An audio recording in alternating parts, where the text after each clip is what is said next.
We've got Chris on technical, Neil on insight, and Steve in the driving seat. It's Talking Formula One. Good evening and welcome to Talking Formula One. Walking on in dramatic fashion there in good timing is Chris. How are you, Chris? You all right? I'm all right. How are you? Good. Proper entrance. Yeah, very well, thank you. Good week? Yeah. It's been a good week. Good. I think it's been a bit of a dull week in Formula One. I don't know what we're going to talk about. Nothing's really happened this week. It's been no breaking news, no surprises, nothing. No, well, I don't know. The big news last week distracted me from my own football team not making. Of course. So, the Haas reveal, right? Yeah. Do you know what? I still haven't actually properly looked at it yet.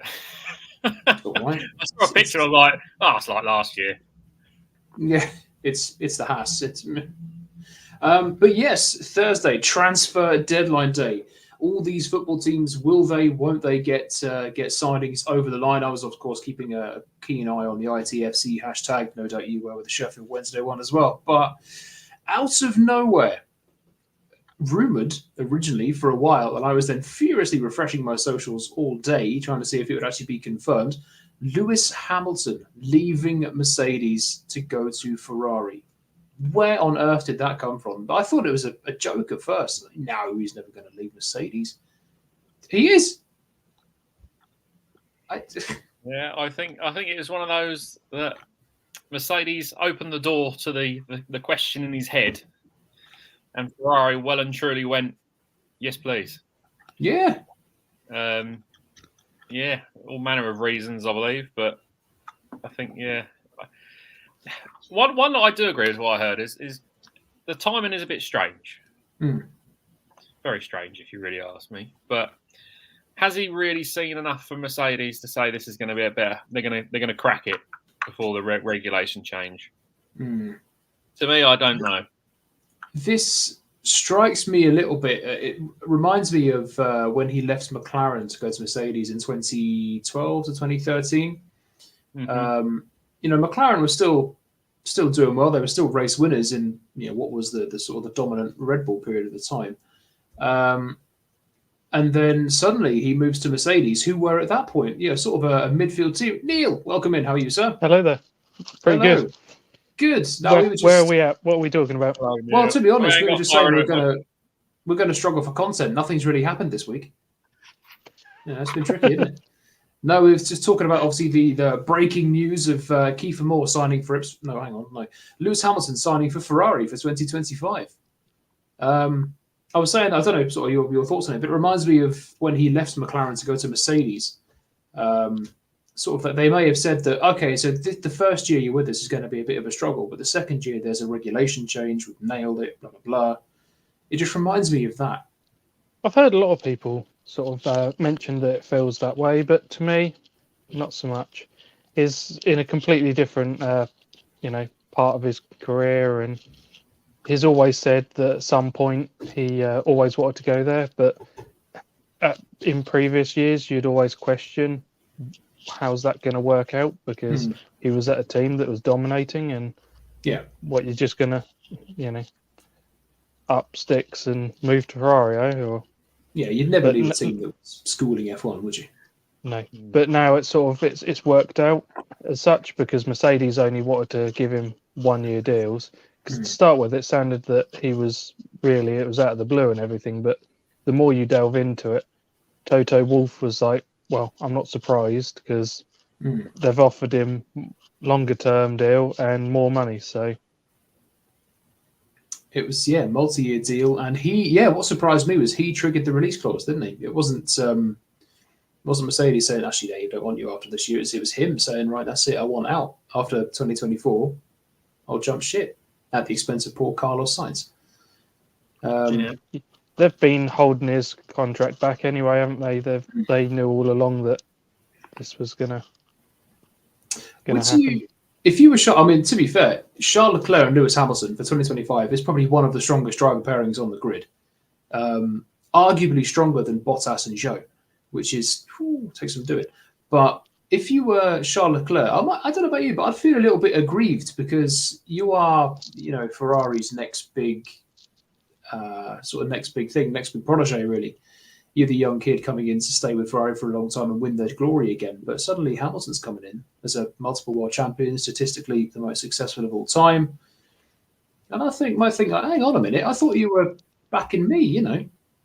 And yeah, I have to question it a little bit, but I'm afraid I'm not in the camp where there's a lot of people that say that Leclerc is the next big thing at Ferrari and they should centre around him because he's amazing. But when someone like Carlos comes in and can school him on odd weekends, he's not the main man, really, is he? No, I love Charles. Yeah, I really do. I think he's got some inconsistencies he still needs to work out. His quality base is amazing. You know, arguably he's the best qualifier on the grid. But unfortunately, you don't win points on a quality day, you know, unless it's a Saturday in the sprint race. But still, you don't have long enough to drop back down the field. But I know the Ferrari hasn't been great in the race pace, but there's been certain aspects, you know, where you do question his not racecraft as such, but his ability to withstand a challenge for a season. You know, every now and then, like 2022, when that Ferrari was lightning fast. Yes, the engine was made of crisps, but it was so quick. But there were still little errors from him. You know that he did. You know, was it France when he binned it from the lead of the race? That had vibes of Vettel in Germany 2018 to it. You know, winning the race, no one really challenging him, and suddenly he's just on his own accord. He's just binned it in the barrier. You could arguably say he saw off Vettel out of Ferrari, really, didn't he? Yeah, Vettel was the guy that came in to win the glory back to Ferrari. And then that didn't happen. And then suddenly Charles Leclerc is the future. And it's, for whatever reason, it's not happened there either. Obviously, he's still tied down with them for a long period of time. Who was it who showed Alonso out the door? After Alonso left. Alonso left, didn't he? Because the 2014 car was terrible. And they weren't doing very well. That was what's his face, didn't he? Who was their manager? Who was the team? Was it Montezemolo he fell out with? Yeah. Well, possibly. And then he left, and then Vettel came in, didn't he? Vettel came in place of Alonso. It was Vettel and Kimi. I think Lewis has seen something in the last 6 months that has decided that it's now or never to go to Ferrari. You got to think that they treated Hamilton and Russell as equals. That's what they kept saying. Yeah. You can argue for the cows come home that they did the same with Bottas, but they didn't because Bottas was never on the par. No. They've also got their own driver program, which most possibly might be leading into why they're giving Hamilton a 1+1 deal rather than a 4-year contract. Because they've got some whiz kid, like 18-year-old in FP2 this year. You know, where's he going to go? There's the amount of times you can put like a development driver into a Williams or a Haas is now almost non-existent, really. Williams under James Vowles aren't going down that route. Haas, a Ferrari anyway. So I just think that there's a lot of things that I think Hamilton's just turned for. This is the right time. He's been meeting with Vasseur for the last year anyway. I mean, how many times last year did you see them having meetings? John Elkann and Lewis having a meeting. I mean, that's not the talk about this Ferrari collection, really, is it? No. That's another thing that's come out, how friendly he is with Fred Vasseur. So it's not now just Leclerc. They go back to all these European F3 and his GP2, don't they? That's friendly. Yeah, I didn't know that. Yeah, it's not just Leclerc being chums with him, because that was the thing against Sainz. He was, or to the tabloid side of things, it was to the media. It was made out that Sainz was not so much liked, so that's why his left out in the cold. It's just it's incredible, isn't it? I reckon by this time of the season, obviously that they haven't driven the cars for 2024, in person yet, as such. So they've done simulator work, and obviously they've seen data and stuff. And do you reckon that even though Toto Wolff is confident that that the car may be more competitive than the previous years, do you think Hamilton maybe has seen something where he's thought, this isn't? If you think that Ferrari was as quick as that Red Bull in the latter stages in some areas, and if Ferrari have shown Lewis, they've got data that shows that this year they're going to be ultra competitive, they're going to be up there, and then he's already seen the data for Mercedes' new car. He knows what the lap time really it needs to do, and is he thinking this isn't going to cut it? Mm. And then they go to 26 being behind, no, 25 being behind still, and then it's only for a year. Oh, yeah. Yeah, to that extent, do you think it does have that slight link to him in the McLaren days where there was things behind the scenes that made him feel, I need out of here. I don't have that trust in the team like I did. And he's now having the same at Mercedes after it was reported that he wanted things done, design-wise to the car. And they basically swung him the bird. A lot of Mercedes top dogs are leaving. They obviously they brought back. They kicked out old Mike Elliott and brought back James Allison. James Allison. James Key? No, it was James Allison, wasn't it? James and then that's probably because Lewis had enough of Mike Elliott's dog shit cars. Yeah. But they've lost obviously James Vowles, and that I think has been quite noticeable. Yeah, I'm happy we've got him. Strategically, Mercedes haven't been the same. No, they've lost a number of engine guys to Red Bull. Mm-hmm. Apparently, there's a few going to Ferrari as well. If there's key people, Lewis is very much knows who he likes, what he likes, and if they go, then he seems like kind of guy that feels a bit uncomfortable. Yeah. Jeremy, by the way, evening, welcome in. Who saw Lewis for leaving Mercedes for Ferrari? No, we've said we didn't. That completely blindsided us on transfer deadline day as well. I'm paying so much attention to the ITFC hashtag, and then the F1 suddenly hashtag pops up. Are you doing a link? I don't know if we do links for the F1 shows, Gov. If you're listening in the background in the ether, you'll be the one to answer that. You've got a better idea than I have. And watch out for Lando this season. Indeed, I think McLaren, dark horse. If they start this season how they finished last season. McLaren must have heard something going on because they tied up Lando to 2026, didn't they? Straight up, like just before Christmas, they tied him straight up to 26. I don't think there's a break clause until 26. Yeah, possibly might be 25, but he's not going to Mercedes, that's for sure. Not certain, not in the next couple of years. So who do you think? That contract next year. I mean, there's every bar Ferrari. I think there's a seat in every team. Really, I saw a list somewhere, and it was really minimal. So obviously, you've got so many drivers out of contract for next season, and you've got a seat at one of F1's top teams currently vacant. Who do you think? Are there any sort of standout candidates? I could think of a couple in my head, but have you got any sort of standout candidates that either you would either want to see or think stand a good chance of being in that seat? I think they'll go Frederick Vesti. I do. Intriguing. Or something like that. George is going to be number one. I reckon they're going to be a driver, academy driver for her, I think. I know Mick Schumacher fans are hoping that he'll get the off that Monza weekend. Latifi. Well, Toto loves a bit of Nick DeVries, doesn't he? So yeah. Well, like you were saying, Neil, the Schumacher fans are sort of saying, "Oh, here we go," but I don't think he'll get back to the seat there. Well, they've got the data, haven't they? If they'll know if he's up to par or not. So more chance of Stoffel, Van Dorn being back in the car than Mick Schumacher. The Stoff. You don't think? I know you won't like this, Steve, but you don't think Albon will be given a bit of a come over here?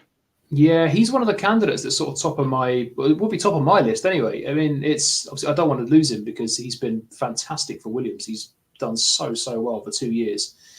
But if he has another solid year in that Williams, and there's everything suggests that he will, then it's a perfect opportunity. He's basically rebuilt his career after the disaster of Red Bull, and he's worked his way back up. He's been, I think he was probably one of the highest rated drivers last year just for what he was doing in that car.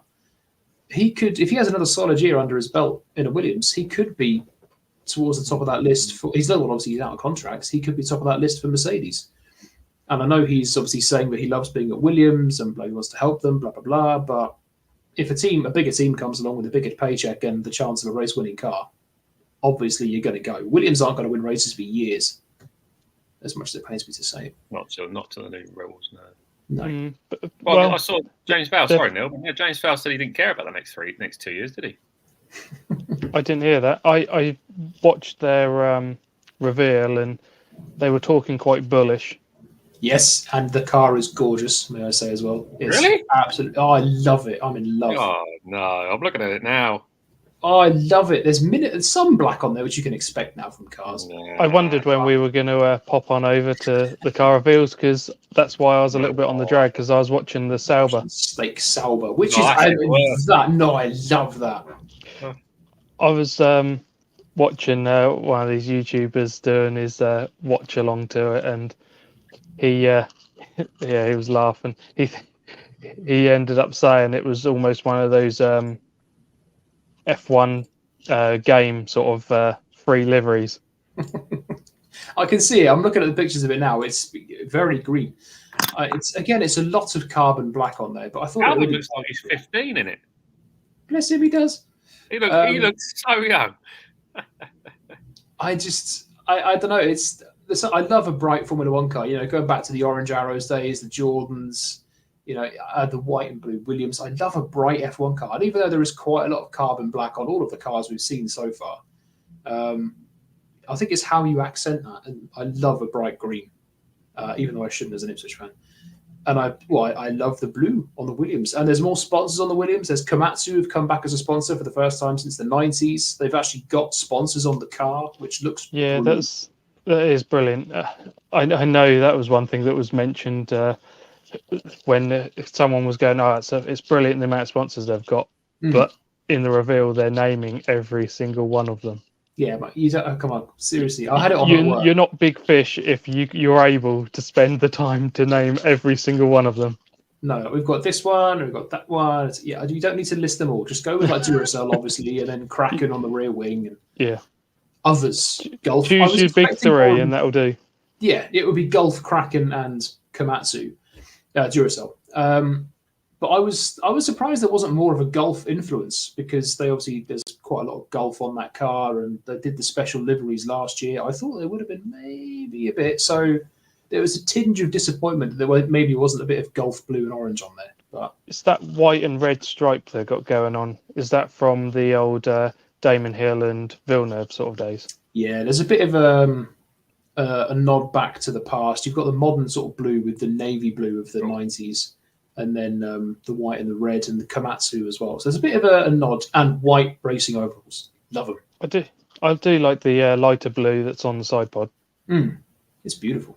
But the stake does look a little bit like it's an F122, my team car livery. But that's the free livery you got given with the game. There's so many better ones you could unlock or pay for, but they use the free one. And to be fair, there's a lot of black on that. But I love the green. It would be better if it was more green than black. But breaking news here, they've changed the sprint format. Have they? Oh, here we go. Live on the show. Sprint on Friday, qualifying on the Saturday. How it was? Yeah. Good, as it should be. Yeah, because the sprint on a Saturday I could not stand. I don't know. I think I'm a little bit in the minority, because I actually like the new format. Yeah. To be fair, the other way around, the weekend just for me seemed to filter along as it felt it should. Whereas before you were like going back and forward, and it never really seemed to make sense. I think the teams, the issue the teams had was that they're in part Ferme after one FP1. Yeah. And then if they went the wrong way on setup, they couldn't change it at all. Whereas with this, they've got till Saturday. Yeah. Before they go into part Ferme, so it gives them a bit more leeway. Helps the big teams out. It does, of course. Why do what made them go into Parc Ferme that early? Just it's qualifying, isn't it? So as soon as the qualifying starts, they go to Parc Ferme. So with it being on a Friday, yeah, that was it. Well, Jeremy, another comment. George Russell will be in with a shout for the F1 title, whether this season or the near future. This season, no. In the near future, if he can... More chance of Jaime Alguersuari. Jaime Alguersuari. I don't know. I think he's world champion potential, but he just needs to sort out his consistency because he's been so inconsistent last year, especially. When you go back to Albon, actually, I think if Christian Horner doesn't disappear like he apparently might do from today's news, if he wants Albon back in that car, so it all comes down to does Albon want to go back to Red Bull? If he's got any sense, he would. Where since he's left, he's always said that him and Max have completely different driving styles. That was the reason why he couldn't get near Max.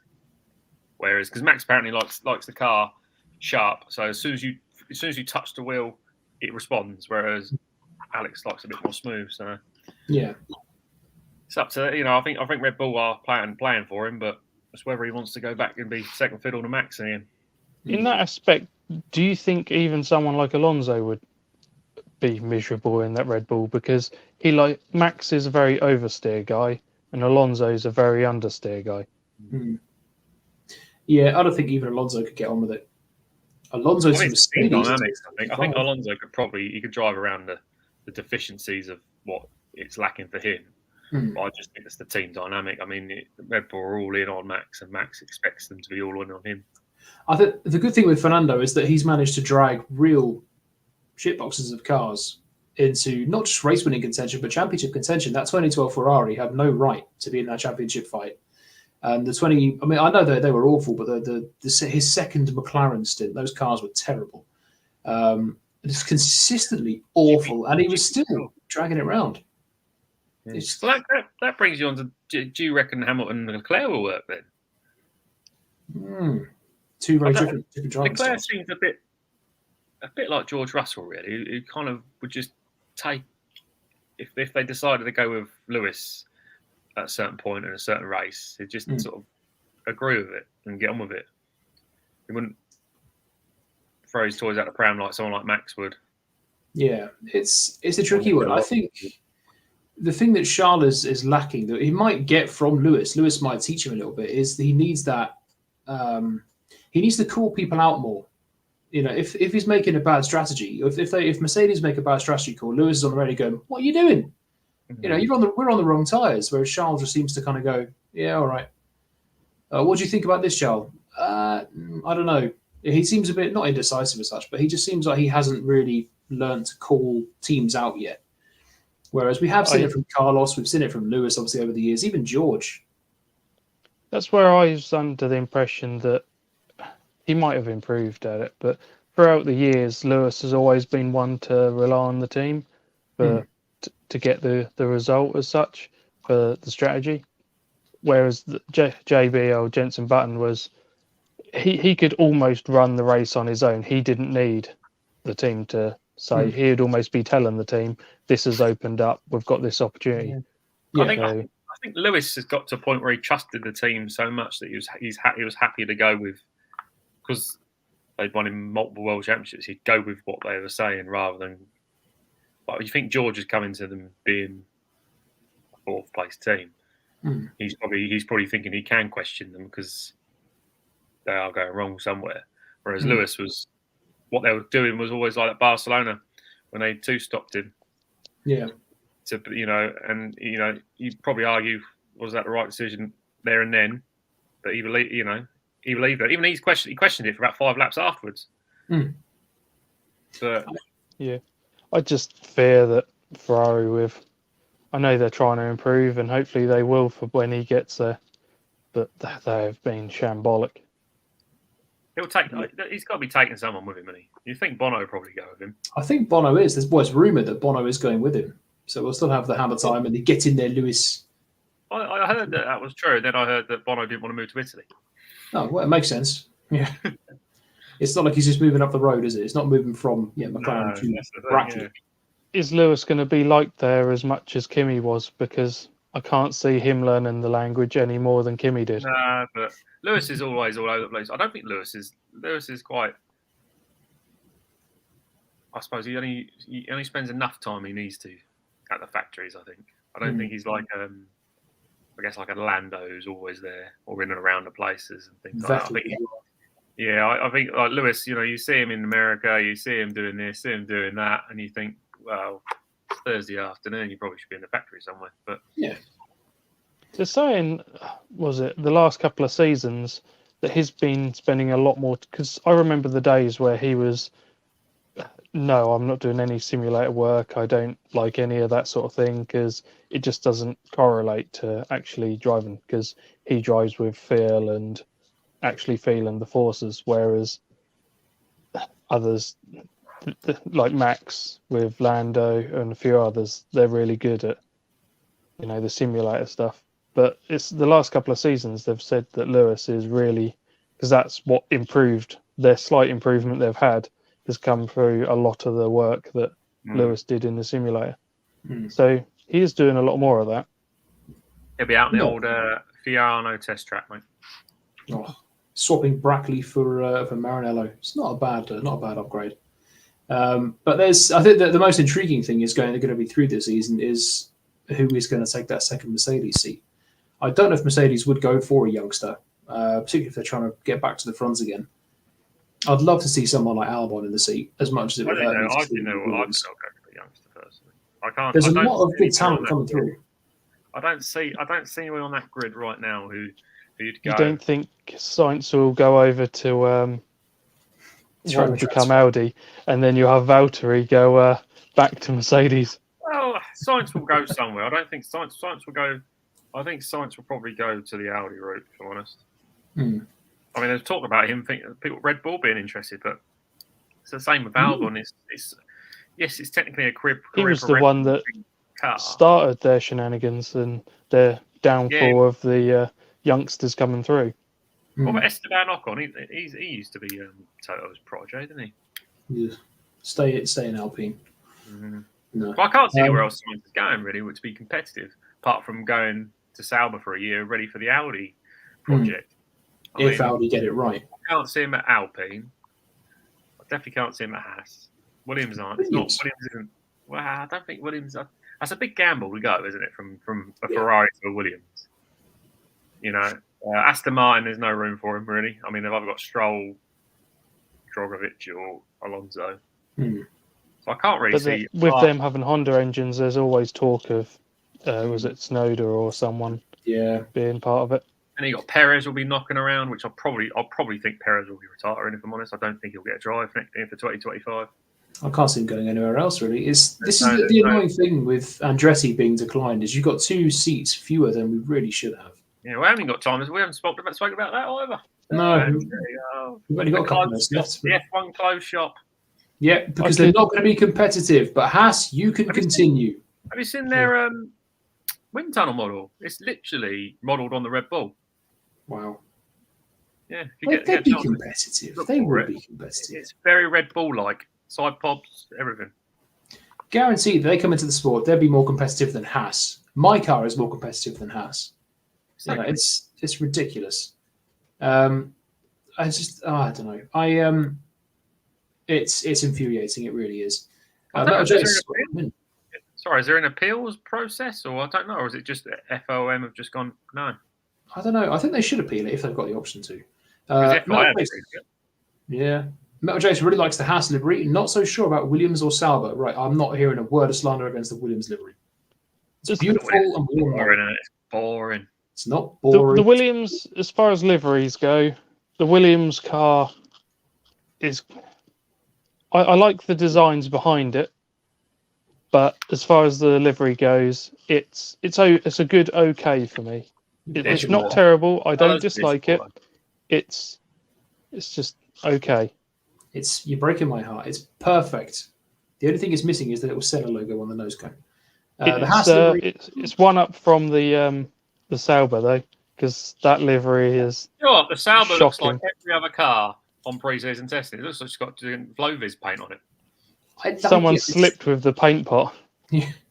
But it's bright green. It's going to stand out. It's brilliant. I love that. I like a garish F1 car. I like some of the lines on it though. That looks like it's got some speed in it. So we'll have to see what lap times it produces. We're now 4 teams down. So we've seen the McLaren, we've seen the Williams, the stake. Was the McLaren just the paintwork? It wasn't actually the design. Yeah. Oh, no, it was the designer, wasn't it? Because it Tell you looks what, a lot like last season's, in which Yeah, I think it it sort of was looks very like they've made no. I just feel that it's like a last season's car with the new slapper paint on it. I thought about this the other day. I think we might have got a preview to the Mercedes Oh yeah. because the F1 Academy released their liveries, Hmm. and the Mercedes livery in the F1 Academy is black. No, go back to silver. McLaren's orange. Yeah. I haven't seen the rest of them, but I was just thinking to myself, well, I know because this year each team have got a liveried F1 Academy car, haven't they? Yeah. Yep. A little spoiler. Possibly, I assume. I don't know, but I don't know how relevant they are to the actual F1 cars. I would have thought they would have been very similar if I was pointless marketing, really, isn't it? But yeah. Well, the next one is February the 5th, which is going to be today's February the 5th. The next one is going to be, I can't remember what date it is, the 7th, I think, which is the Alpine, so it'll probably be blue. Although they're probably going to do that silly thing. They'll do two, one blue, one pink. Yeah. And they'll run pink for the first 2 races of the season, and then they'll go to blue. Why don't they do the old BAR where it's 2 cars, blue, one? half pink? Yeah. Have a zipper down the front. Brilliant. Metal Chase McLaren is the 14th of February. Yes, Valentine's Day. I think that's Ferrari as well, isn't it? No, Mercedes. Mercedes. There you go. That'll be black or silver. Hopefully it will be silver. I really hope so. And I guess the Ferrari is going to be red. The thing is that how awkward is that launch going to be? Because there must be like a note going around to all the journalists saying you cannot ask Lewis anything about Ferrari. Yeah. Because otherwise it'll just literally be, oh, there's your car. All right, so Lewis, what are you doing at Ferrari? Yeah. Yeah. So we don't care about the Mercedes. We all know why we're here.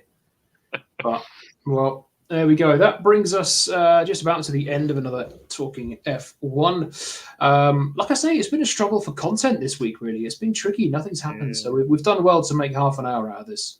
Too much content. I know. We barely touched on Andretti. So there we go.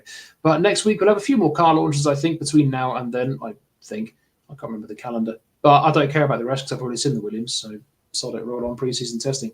But thank you very much for watching, everybody. Have a great week. We shall see you next week at probably back at 7:30. We started a little earlier tonight again, old school time. Back at 7:30 next week.